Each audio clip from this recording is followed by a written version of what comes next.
In editorials in the American Veterinary Review, veterinarians in the 1880s and 1890s were very concerned that the veterinary profession was in a dark age, and veterinary schools were criticized for being diploma shops where diplomas cost $10.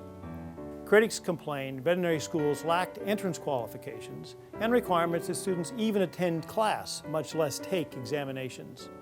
One 1886 editorial rated veterinary schools as between deficient and worthless and called for new education regulations.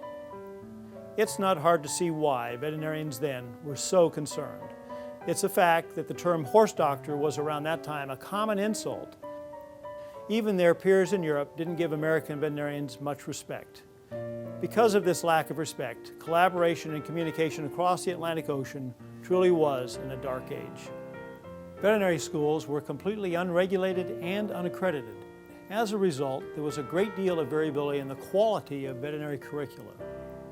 At the time, many veterinary schools were only two-year programs, and at some of these schools, there was really only 1 year of curriculum. Second-year students just sat in the back of class and reviewed the same materials they had seen the previous year. Around 1890, the American Veterinary Medical Association began accrediting veterinary schools in the United States in an attempt to provide consistency and standards for the profession. Times have changed, and today, over a century later, veterinarians are ranked as among the most respected professions by Americans. Veterinary schools have challenging entrance requirements, and our schools provide the gold standard of veterinary education. They are truly among the best in the world.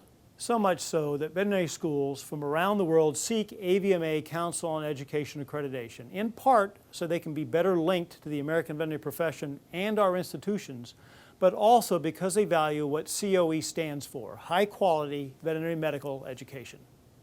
There are many reasons why veterinary education has improved in America, but the role that the AVMA's educational accreditation process played and continues to play today is a vital part of the transformation of our profession.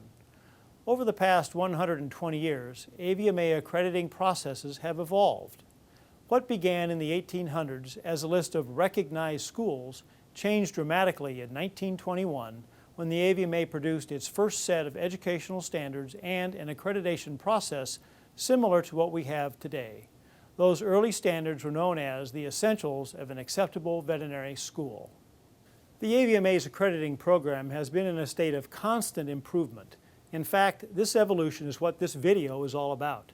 How does the AVMA Council on Education help maintain the excellence, integrity, and relevancy of veterinary schools in this country, and also for some schools abroad?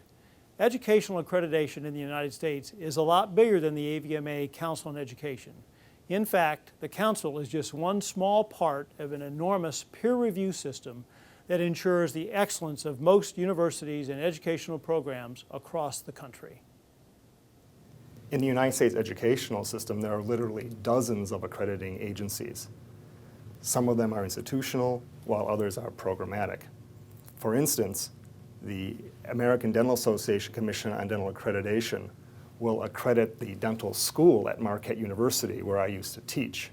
However, Marquette University itself, the entire institution, is accredited by a large regional accrediting agency. Some examples of these large regional accrediting agencies include the Higher Learning Commission, the New England Association, and the Middle States Association. The U.S. doesn't have a Ministry of Education. In its place, there's a system of peer review where institutions and programs voluntarily submit their programs, staff, admissions policies, facilities, finances, just about anything of importance to inspection and review by an accrediting authority like the AVMA's Council on Education, also commonly known as the COE. One of the AVMA sister organizations, the American Medical Association, has one of the longest accrediting histories going back to the mid-1800s. It was an early leader in the field of accreditation.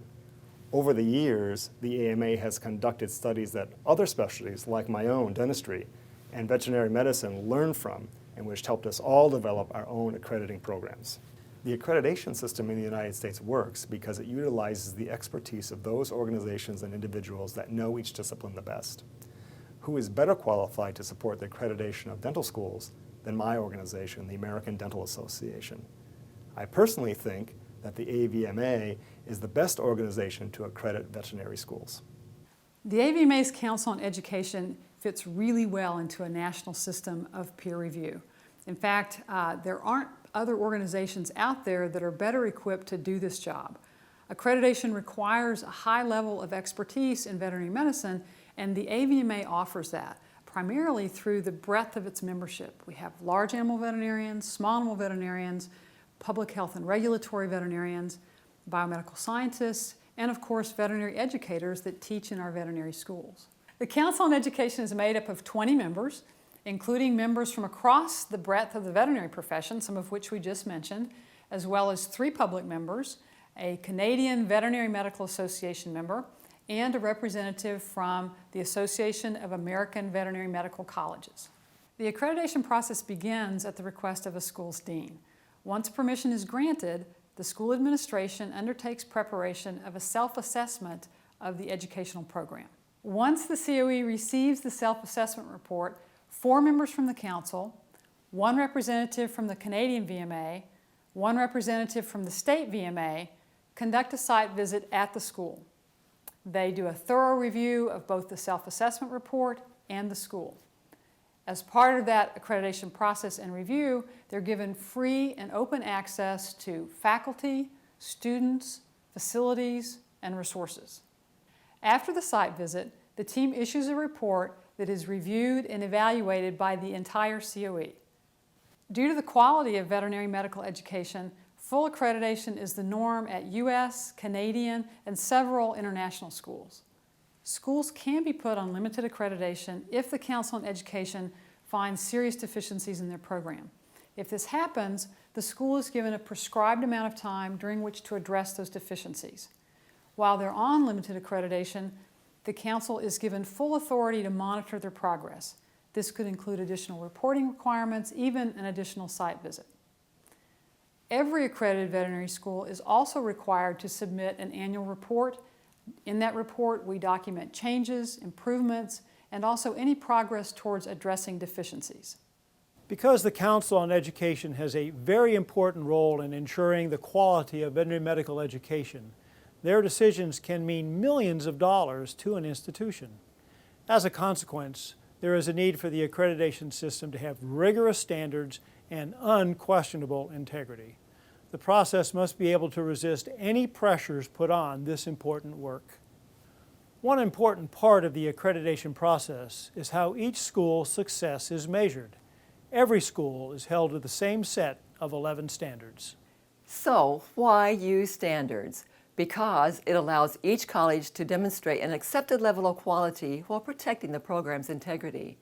The standards offer goals that are clear, unbiased, and measurable, and allow each school to achieve the standards in its own way. Accreditation is not meant to be a competition among schools, nor does it pit one school against another. These standards are constantly being evaluated by the COE and the profession as a whole. The COE even takes input from the general public on these standards to make sure they reflect the best outcome for the profession. In fact, all policies and procedures of the COE are published on the AVMA website for all members, veterinarians, and the general public to access and review. In this way, the process is completely open. One of the benefits of these standards is that they allow different approaches by the schools being accredited. For example, incoming classes at many veterinary schools in the United States include a high percentage of students with 4-year degrees. But it is possible to offer admission to any student as long as the prerequisites set by that school are completed. Just as the COE process allows for flexibility amongst American schools, when asked to consider accreditation of foreign schools, it applies the same standards. Many of these schools have different admissions policies.